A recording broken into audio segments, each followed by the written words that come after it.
So what's happening here? This is a construction of a maquette. Yes, I'm making a maquette. Just playing really, but I'm trying to think of three-dimensional abstract shapes, but with a sort of vague idea of creating some sort of head-like structure. The use of materials here with the cardboard and the things like milk bottles and so on. Yeah.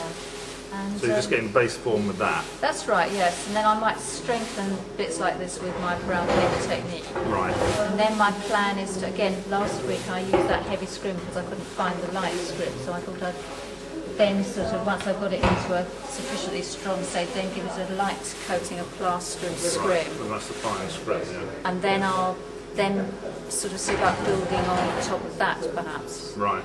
And you might use clay like that? I might use clay, or I might even, if I'm, you know, I might just, I'll see what I get. Yeah. And I might just make a mould from that or something, or I might put clay in or something like that. Great.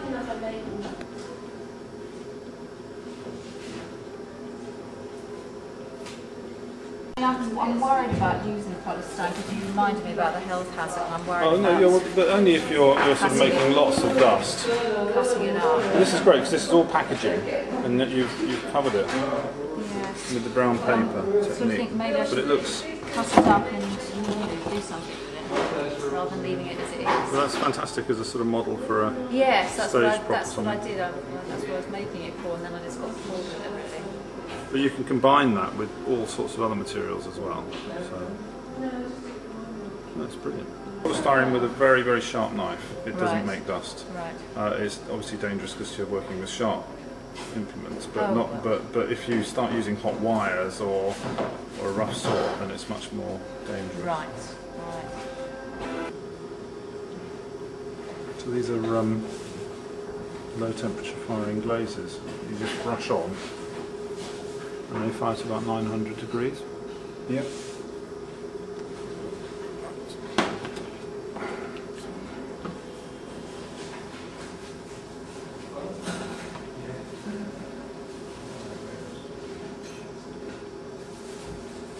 Non-toxic. So they say. Yeah. Well, it's good because most glazes have things like Lead. heavy metals and lead and Yeah. cadmium, all sorts. And Oh so, right, cadmium's really nice. Yeah. so whatever. I think nowadays, if they say they're non-toxic, They must be. probably are. Yeah.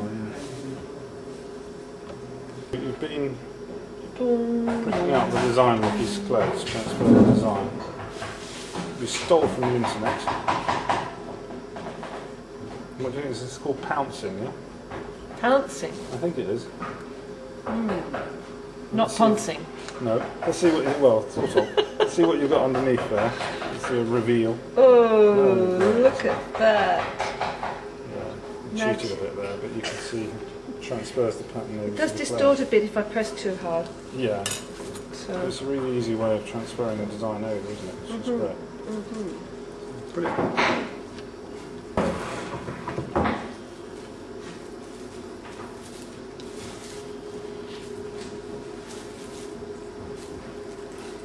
These are interesting. It's nice because you've got simple armature structures there. They're just straight pieces of wire inserted through, and it enables you to do a horse like that. I suppose it would be hard to make it stand if the legs didn't join in the middle. I've never managed to get, at this side, I've never managed to get the legs with a gap between. Yeah. The hind legs, no problem, there's a tail there. Yeah. It's the forelegs that you're in a bit of a problem there. I suppose when the clay was that much harder, you might be able to Yeah. open it up. Like, because you have to remove Maybe the I armatures have, later. Yeah, maybe Pins if I just have slide out, I hope. two Yeah, they're armatures, beautifully done. Yeah.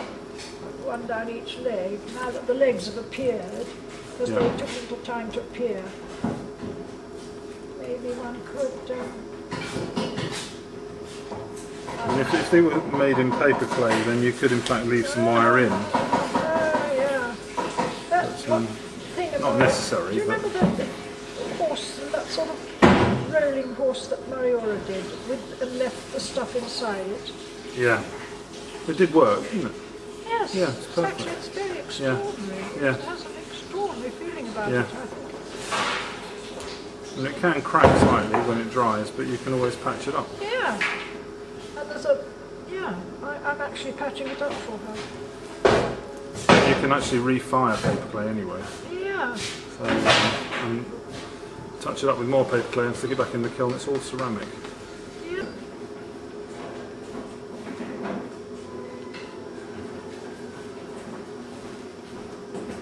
Well, the camera. So how do you find that? Is it sticking all right? Yeah, it seems to be. So sort of compress it down to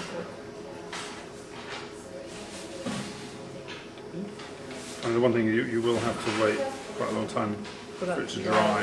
It's hot. So Yeah, well, the that's what texture looks kind of like wool or something, doesn't it? yeah, I mean exploit Yeah. the texture. Yeah, because I think I don't know what finish I'm going to do on it yet, but as I work on it, I guess the ideas come. Yeah, I mean I think step by step With the discover what the material. process, and then hopefully other ideas follow. I think.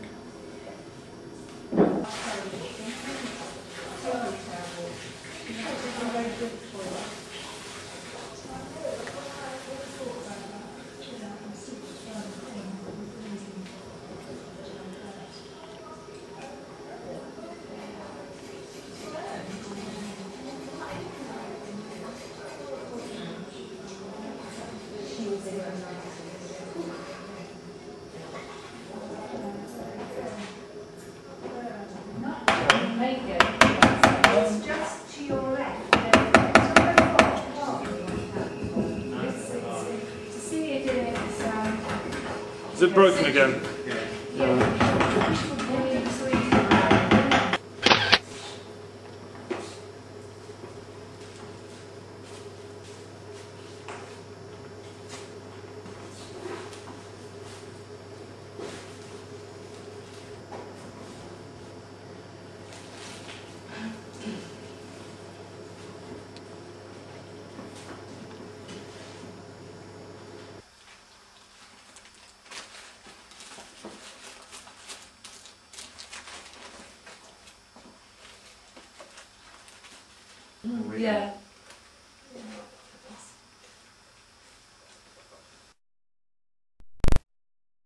What are you doing, Pascal? What am I doing? I'm building a structure in paper, not knowing exactly where I'm going. But this is going to be the foundation that you build It's going to everything be the else on. foundation for something incredible. Yeah, and this is called the Pre-Raphaelite. sausage method. A bit of masking tape. But it doesn't matter too much. No.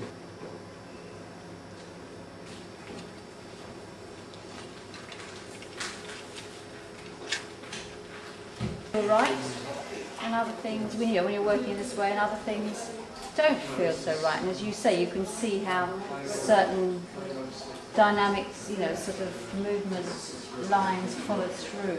So that's probably what I'm doing at a sort of unconscious level. Move it around a bit more.